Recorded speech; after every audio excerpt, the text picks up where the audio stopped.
nós estamos expondo a carta que Paulo escreveu aos Gálatas. Estamos no 2º capítulo e hoje faremos a exposição do versículo 15, Gálatas capítulo 2, do versículo 15 ao versículo 21. Gálatas 2,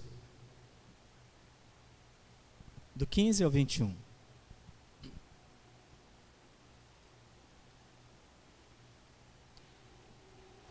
E diz assim, queridos irmãos, a palavra do Senhor. Ouçam, acompanhem. Diz assim: nós, judeus por natureza, e não pecadores dentre os gentios, sabendo contudo que o homem não é justificado por obras da lei, e sim mediante a fé em Cristo Jesus. Também temos crido em Cristo Jesus, para que fôssemos justificados pela fé em Cristo e não por obras da lei. Pois por obras da lei ninguém será justificado. Mas se, procurando ser justificados em Cristo, fomos nós mesmos também achados pecadores, dar-se-á o caso de ser Cristo ministro do pecado? Certo que não. Porque se torno a edificar aquilo que destruí, a mim mesmo me constituo transgressor.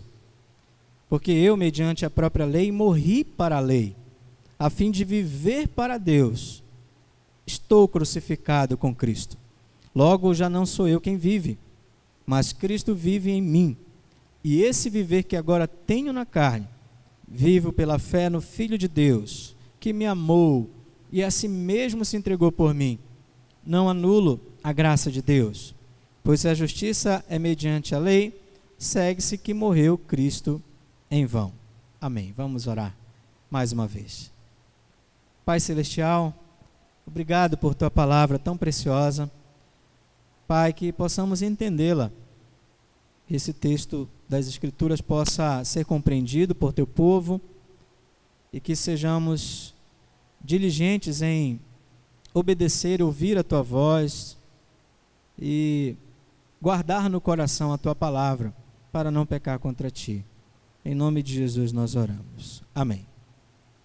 Meus irmãos, o apóstolo Paulo está tratando agora de um assunto extremamente importante para o ser humano.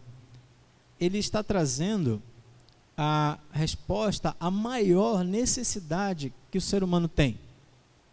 O assunto que está sendo tratado é o assunto mais importante que o ser humano deveria meditar, deveria procurar conhecer. É a resposta para aquela interrogação que acompanha a humanidade ao longo do tempo. Como eu posso ser aceito por Deus? Como eu posso ser aceito por Deus? Isso é tão interessante que um jovem rico se aproximou de Jesus Cristo e questionou ele exatamente com essa indagação: o que faço eu para herdar a vida eterna? Ou seja, como posso eu ser aceito por Deus, sendo eu um pecador, e Deus, um Deus justo, santo, perfeito, e a sua lei é perfeita, é poderosa, como eu posso ser encontrado então em reconciliação com Deus? Essa é a grande questão. Essa é a resposta que o homem mais deveria se dedicar a procurar e aceitar e receber. É o que o homem mais precisa. O homem precisa de alimento, o homem precisa de saúde, precisa de trabalho, precisa de pessoas, precisa de família, ele precisa de tudo isso. Mas aqui está a maior necessidade do homem, que é resumido numa palavrinha que Paulo usa, justificação, que é a resposta para como o homem pode ser aceito por Deus. Porque o homem, ele pode ter tudo isso, saúde, trabalho, dinheiro, família, pode ter tudo isso, mas se ele não for justificado pelo Deus Todo-Poderoso, Santo, Justo e Amoroso, ele está perdido. E outra coisa, ainda que falte família, saúde, trabalho, dinheiro, todas essas coisas, nada disso pode afastar o homem do amor de Deus se ele é justificado por Deus. Porque nem mesmo o diabo pode intentar contra os eleitos de Deus que foram justificados, porque Deus os justificou, Deus decidiu os alcançar por sua graça e por seu amor.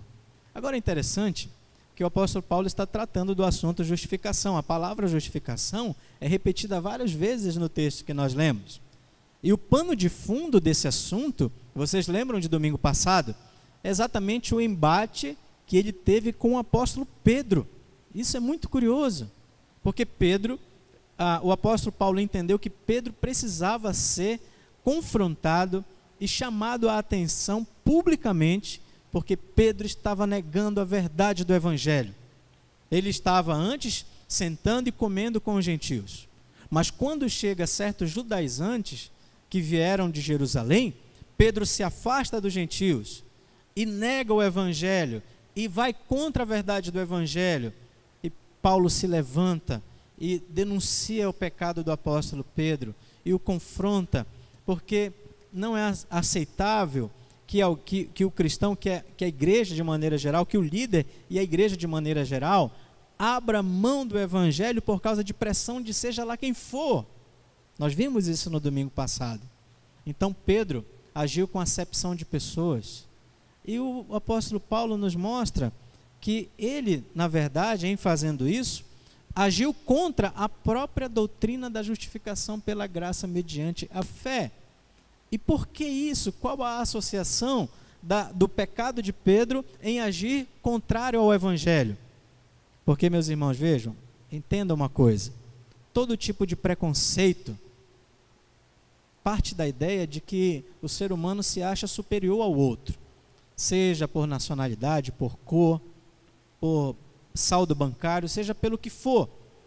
Quando ele trata o próximo com preconceito, ele está se achando melhor que o próximo. E se ele se acha melhor que o próximo, ele se acha digno de ser aceito por Deus por aquilo que ele é, seja branco ou preto, rico ou pobre. Então é muito sutil.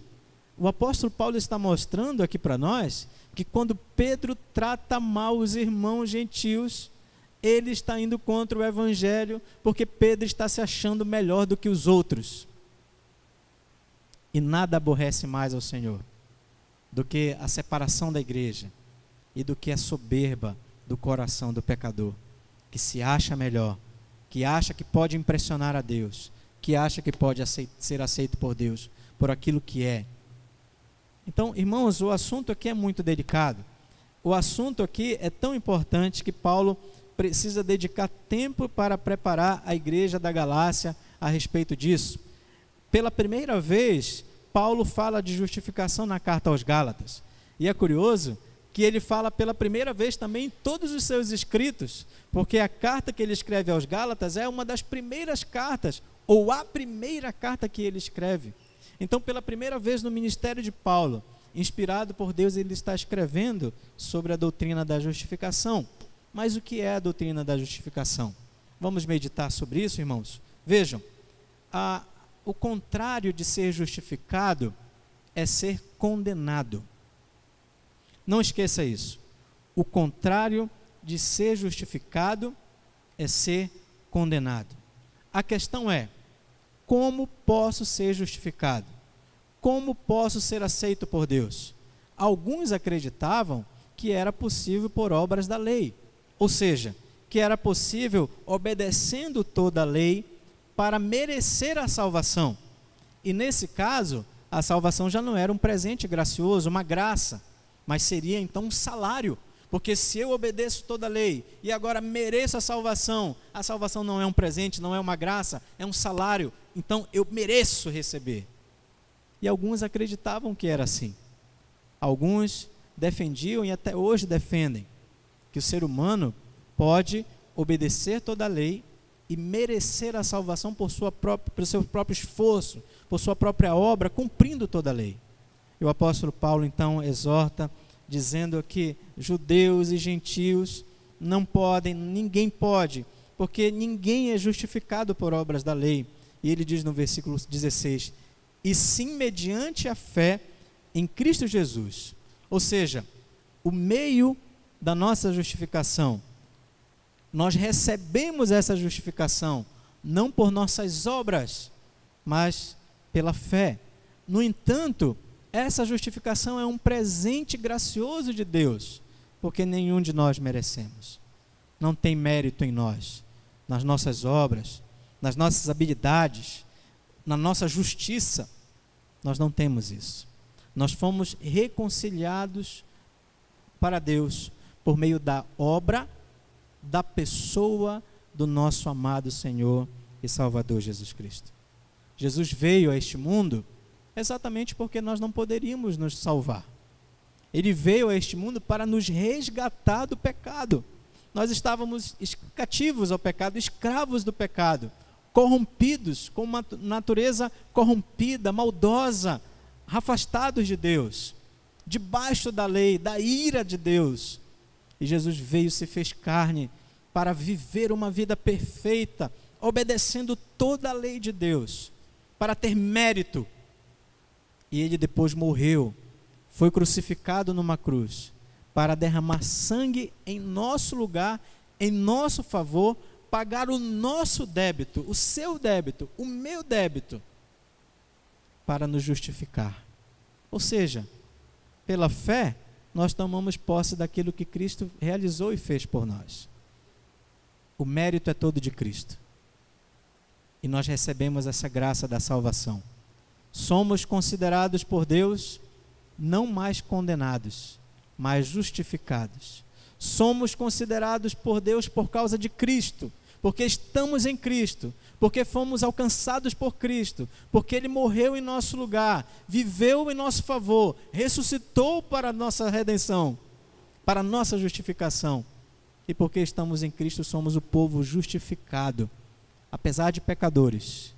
Agora não somos mais devedores da lei, porque Cristo morreu por nós, viveu por nós, morreu por nós e ressuscitou por nós.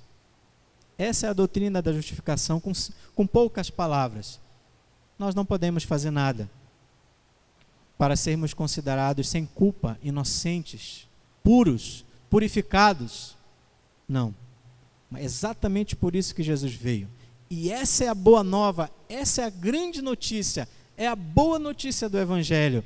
O que era impossível para nós, não é impossível para Deus. E Ele veio para nos resgatar. Ele veio por amor, por pecadores.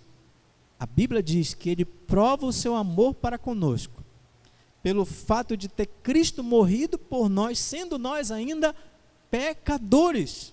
Ele não morreu por justos, Ele não morreu por sãos, Ele morreu por injustos, no lugar deles. Ele morreu por doentes, Ele morreu por cana quebrada, Ele morreu por pavio que fumega. Ele morreu por nós. E Ele ressuscitou por nós. E esse é o precioso Evangelho. Você quer ser reconciliado com Deus? Você quer ser aceito por Deus? A notícia terrível é: você não pode fazer nada. Você é pecador. Mas a notícia grandiosa, maravilhosa, que traz esperança, que traz alegria, é que Jesus fez tudo. Ele veio a este mundo, nasceu daquela virgem, naquela manjedoura fétida, e Ele cresceu e obedeceu toda a lei sem pecado, sem dolo.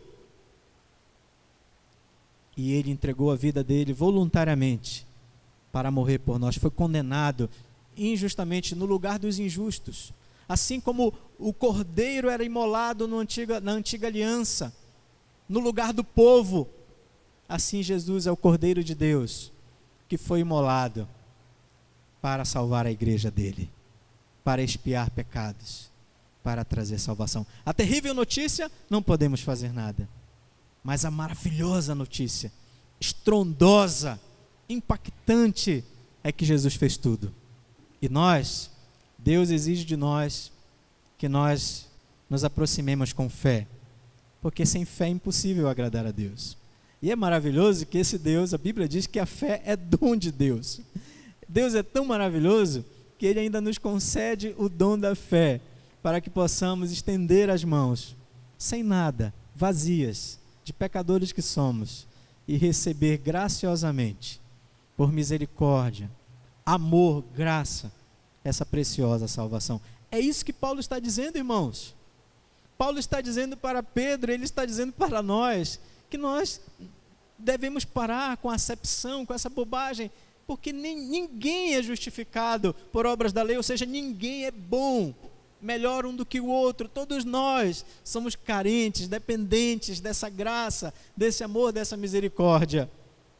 Judeus e gentios estão debaixo do pecado e precisam de Cristo. Ninguém é justificado pela obra da lei, mas pela fé em Jesus Cristo. Veja, irmãos, é interessante que o versículo 17 e 18, o apóstolo Paulo se adianta. Porque, vejam só, olha a mente dos falsos mestres. Eles diziam assim: Paulo, você não nos engana, você está querendo pregar uma religião falsa. É muito fácil dizer que nós não somos salvos por nossas próprias obras. Você está querendo dizer, Paulo, que agora a lei não tem valor nenhum para nós? Você está querendo dizer, Paulo, que agora, porque é pela graça, nós podemos então pecar, podemos viver de qualquer jeito? Que absurdo, Paulo! O apóstolo Paulo sabe que isso vai ser uma acusação contra o Evangelho, porque as pessoas têm dificuldade de não ter mérito. E ele se adianta e diz assim, versículo 17: mas se, procurando ser justificados em Cristo, fomos nós mesmos também achados pecadores, dá-se-á o caso de Cristo ser ministro do pecado? Certo que não, porque se torno a edificar aquilo que destruí, a mim mesmo me constituo transgressor. Ou seja, ora gente, Cristo não morreu por nós e não nos deu essa salvação graciosa para nos incentivar ao pecado. Ele não é ministro do pecado. Ele fez isso para que tenhamos uma vida santa. Olha o que ele está dizendo. O fato de sermos justificados pela graça não nos incentiva a pecar. Não nos incentiva a desprezar a lei de Deus. Porque Cristo não é o ministro do pecado. É isso que ele está dizendo. Esse texto é difícil, mas é isso que ele está dizendo. Leia depois com atenção e perceba que é isso que ele está respondendo. Ele está dizendo que essa doutrina maravilhosa de que nós somos aceitos por Deus pela graça faz com que nós levemos muito a sério o próprio Deus. Porque Cristo não é ministro do pecado, não vamos brincar com isso. É pela graça, mas teve preço. Preço de Cristo, e nós não vamos cuspir na cruz de Cristo, nós não vamos zombar do sangue derramado, vamos viver uma vida séria, digna, de temor a Deus. Não somos salvos por obras da lei, mas nós vamos obedecer a Deus por amor, a esse Deus maravilhoso que nos resgatou, porque Cristo não é ministro do pecado. É isso que ele está dizendo. Cuidado, não são poucos os que se escoram no Evangelho. É pela graça, para tentar conduzir a igreja a uma vida de pecado, de imoralidade, de prostituição, de zombaria à lei de Deus. Não são poucos que querem usar a liberdade que temos em Cristo para nos conduzir à libertinagem. Cuidado, cuidado, cuidado. A nossa liberdade em Cristo é para a santidade. Porque Cristo não é ministro do pecado. Porque eu sou salvo pela graça, devo amar minha esposa. Olha que coisa curiosa.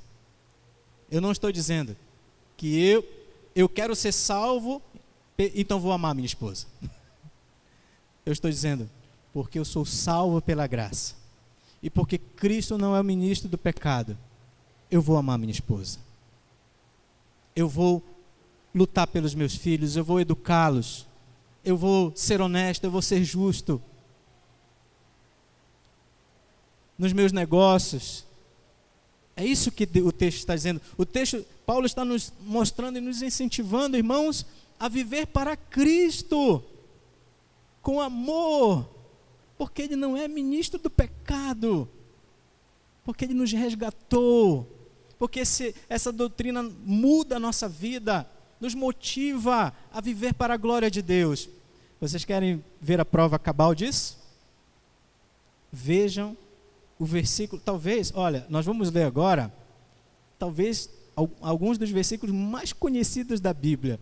Quantas vezes lemos esse texto? Tem até músicas baseadas nesse texto. Olha só, vejam, a partir do versículo 19. Porque eu, mediante a própria lei, morri para a lei, a fim de viver para Deus. Estou crucificado com Cristo. Versículo 20, logo, vamos ler juntos? Já não sou eu quem vive, mas Cristo vive em mim. E esse viver que agora tenho na carne, vivo pela fé no Filho de Deus, que me amou e a si mesmo se entregou por mim.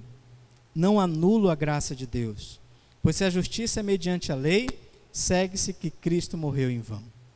Um dos versículos mais conhecidos da igreja. Logo, já não sou eu quem vive, mas Cristo vive em mim.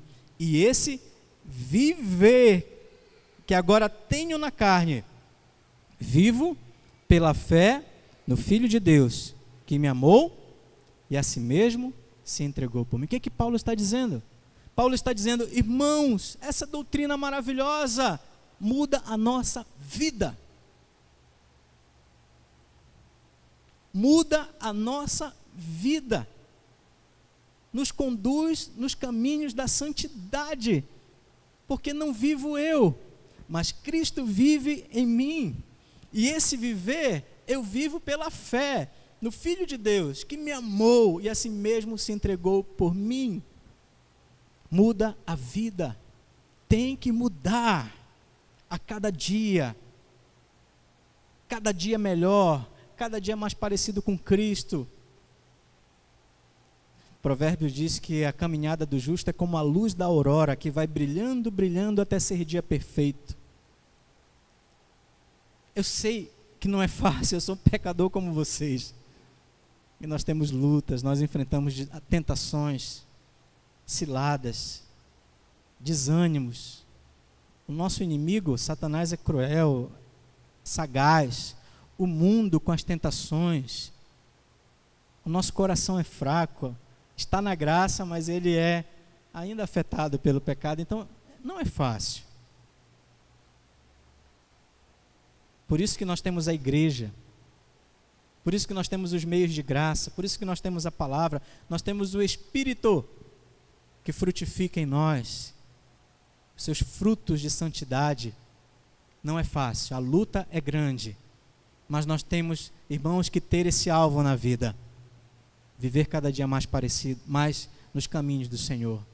Não adianta, essa história, fui justificado, e viver em vida imoral, em bandidagem, em confusão, em pecado, irmãos, isso está errado. Isso está errado. Essa salvação pela graça nos transforma, porque não somos mais nós que vivemos, mas é Cristo que vive em nós. E esse viver na carne tem que ser uma vida pela fé. O justo viverá pela fé. Então, pastor, como podemos então agir se estamos mal, se estamos errando, se tem coisas erradas, se tem coisas que precisam ser ajustadas, se tem coisas que precisam ser confessadas, se eu tenho uma luta em determinada área da minha vida, o que devo fazer? Irmãos, confiem em Deus, busquem a Deus. A Bíblia diz que se confessarmos os nossos pecados, Deus é fiel e justo para nos perdoar os pecados e nos purificar de toda injustiça. A Bíblia tem N versículos, mensagens que nos exortam, que nos incentivam à confissão, ao abandono do pecado e a correr para um Deus de misericórdia, que quer nos perdoar, que quer nos libertar, que quer nos sarar, que quer transformar cada dia mais a nossa vida. Nós temos todo o ânimo no Evangelho para lutar contra o pecado, para confessar, para pedir ajuda. Devemos fazer isso, irmãos. Devemos fazer isso. O Salmo 32 que nós lemos no começo fala que Davi teve essa experiência com a justificação. E ele diz no Salmo que enquanto ele calou, enquanto ele escondeu, adoeceu. É como se os ossos fossem esmagados. Mas ele então confessou e abandonou. E o que é que ele recebeu de Deus? Chicote? Não. Ele recebeu perdão. Bem-aventurado o homem a quem o Senhor não atribui iniquidade. Bem-aventurado. Ele recebeu felicidade verdadeira. Porque é isso que acontece quando recebemos o perdão. Quando entendemos que no Evangelho temos a solução para a nossa culpa. Vejam, a nossa sociedade lança as pessoas para longe de Cristo. E as pessoas não sabem o que fazer com a culpa. Elas tentam resolver isso na bebida, na comida, no sexo, no trabalho, nas boas obras. Eu, esses dias, conversando com uma pessoa, me dizendo que soube de um empresário que se metia em coisas ilícitas. Vejam só, ouçam. E o que ele fazia para aliviar a consciência? Ele estava ganhando dinheiro, enriquecendo. E o que ele fazia para aliviar a consciência? Levava o dízimo fielmente. Então veja, o dízimo como uma obra para salvação, para tentar aliviar a culpa. Isso é errado. Isso não tem nada a ver com o Evangelho. Então, irmãos, cuidado, porque não é por obras da lei. É pela graça. E essa graça nos motiva a viver uma vida de santidade.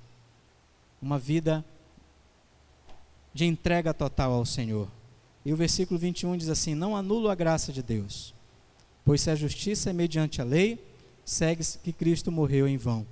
Sabe o que ele está dizendo? Ele está dizendo, ora, se a justiça depende do que eu faço, então por que Cristo veio? Cristo morreu em vão. Agora, se ele veio, e ele veio para viver e morrer em nosso lugar, então levemos muito a sério que não é por obras da lei, mas é pela graça mediante a fé. E sejamos crentes, humildes, busquemos a Deus em humildade, confessemos os nossos pecados e deixemos que Cristo que vive em nós nos transforme, nos capacite, nos dê graça, nos dê força. Talvez você tenha entrado aqui muito desanimado com as lutas da vida. E você, como um servo de Deus, precisa ouvir: Cristo vive em você.